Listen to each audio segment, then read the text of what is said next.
Kalah Spraberry, Hub Funding Solutions.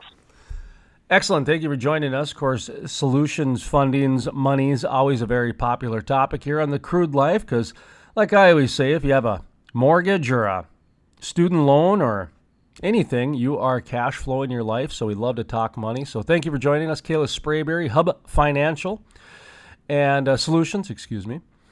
First of all, I want to talk about getting some financing done, but in our last conversation, you mentioned you got an oil and gas show you're going to be attending in San Antonio. I believe that's right around the corner. Talk to me about that.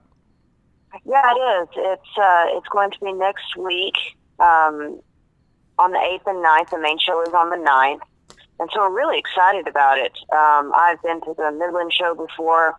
I have not gotten to hit Oklahoma City. They said it was great. But I'm really excited about the Roseland show in San Antonio. I've seen some great booths that are going to be there. A lot of innovative technology and products that you don't normally get to see or showcase there. And that's why I just really enjoy it. And the people are great. It's a wonderful show.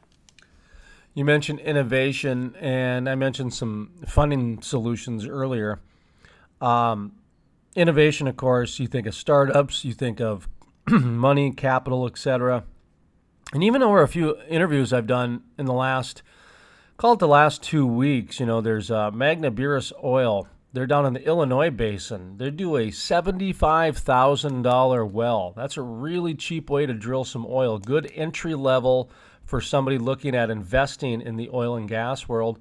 Then, of course, you got your more substantial investors, which would be more traditional investors. Talk to me a little bit about how somebody might get into that entry way of getting some funding or getting into that oil and gas world through financing. Is that something you can talk about?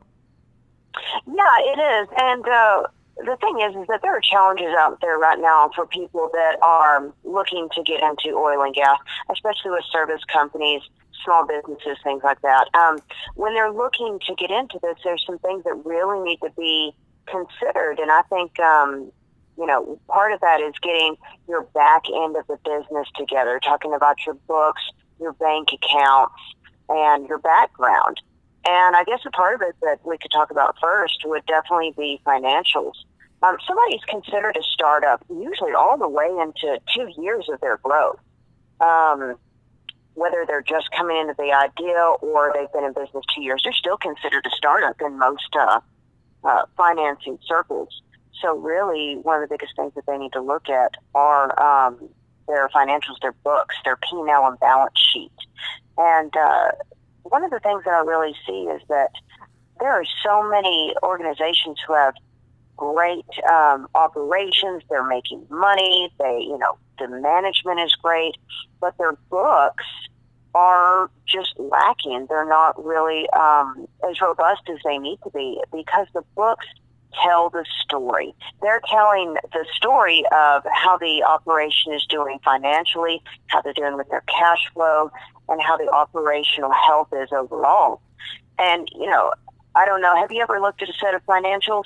Yes, I have. I've actually made financials. Okay, good. So you know what I'm talking about.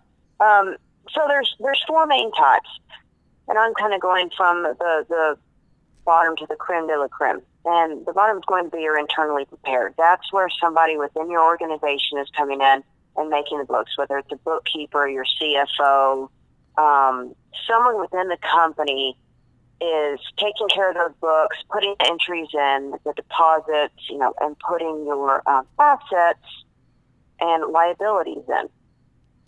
So the next part is compiled. Compiled statements kind of have the same information, but they are worked on by an outside third-party accounting firm. This gives a little bit more legitimacy to them when we get something that's compiled. The next part would be reviewed. Reviewed are looked at with more validation. They're going through all of the transactions and seeing that they're legitimate, that they're right, and everything's in the correct place. And, of course, your top tier are audited statements. Audited statements actually come with a letter usually from the accountant saying that these have been audited and reviewed, and that's what we really like. A lot of times when we get audited financials, we don't necessarily have to have tax returns because, let's be honest, in any business, people want to pay as little taxes as possible. So a lot of times the tax returns show losses where they didn't actually, they're not losing in their business. And when we can see good, strong financials, we can tell the story of, hey, okay, there were some changes here, there were some depreciations that were taken off, and some different things that attributed to that loss on the tax return. So while you can show some different things on your tax return based off of depreciation and some secondary additions by the accountant, it's really important to have a strong set of financials when you're looking to get any type of funding. And this goes anywhere from private equity to what we do in the alternative financing realm, all the way up to the banks. Of course, we're going to have some different leniencies than the banks do because we have different set of rules and ethics. But all the way around, it needs to be something that's strong that tells the story of the business and to help show how you can handle that growth. Because that's usually what people are coming to me for, whether they're startups or they've been in business 18 years, like the client I'm working with right now. We're looking at growth. And to have that growth, you have to show that you can support it. And the books are the key to that. So books are extremely important about getting financing. How about like assets and collateral and that sort of thing? Oh, yeah, absolutely. I mean, that's where you're going to actually show those assets. They're usually shown on the books, or some people have them as a group. They're not listed out individually, and then they have a separate report that is an asset report that shows that, and a lot of people have a separate liability report, and we need those. The other thing that those books show are your accounts receivable and your accounts payable. And if I have somebody that's coming to me that needs cash flow, one of the things that I look at are their accounts receivable and their accounts payable. To look at what are they missing here? What's that piece? It may just not be that they need some growth, but they may also need some cash flow help as well with some working capital. And we have the ability to do that. So to be able to take it, look at it, and to be honest, I don't expect financials to come in perfect. 9 times out of 10, they're not. And that's why I like to sit down, look over them. I have a lot of calls with clients and their accountants and go, hey, I have questions on this, clear them up for me, or hey, this needs to look a little bit different for us to be able to work with it. And so I think it's very important to see that all the way around and really be able to have that conversation. Anything else that people should know about when it comes to, you've talked about the books a little bit, some assets. What else is experience? You mentioned that earlier. I kind of wrote that down, that I would imagine that would be something people would look at when it comes to financing. What type of experience does this person have? It's those intangible things, I guess, I'm wondering about when it comes to, getting money for investing in the energy world. Yeah, absolutely. Experience is key. We're more likely to fund someone that's been in, let's go with oil and gas, that's been in the oil and gas business before. Say that they have a trucking company and they actually, it's only been open for 2 or 3 years, but they were an owner-operator for 15 years before that. That makes a difference.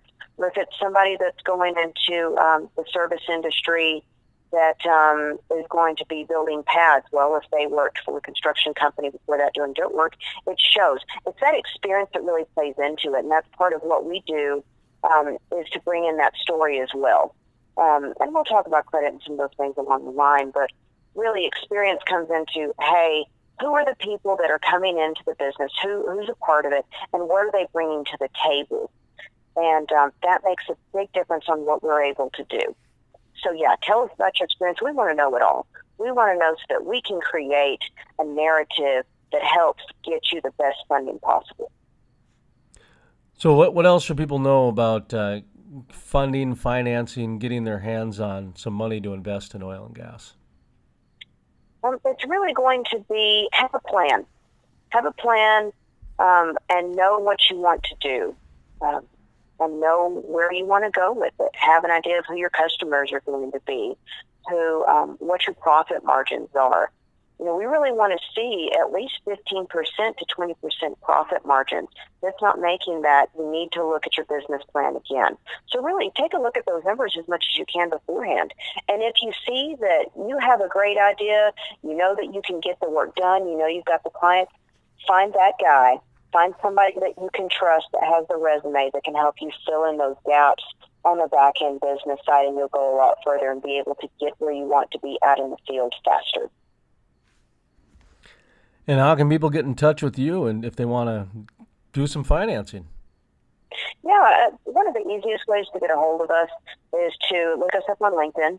It's Hub Funding Solutions on LinkedIn, and then also you can look me up, Kalah Spraberry. Our number is 806-777-2902. I am very big on just an old-fashioned phone call. I get calls.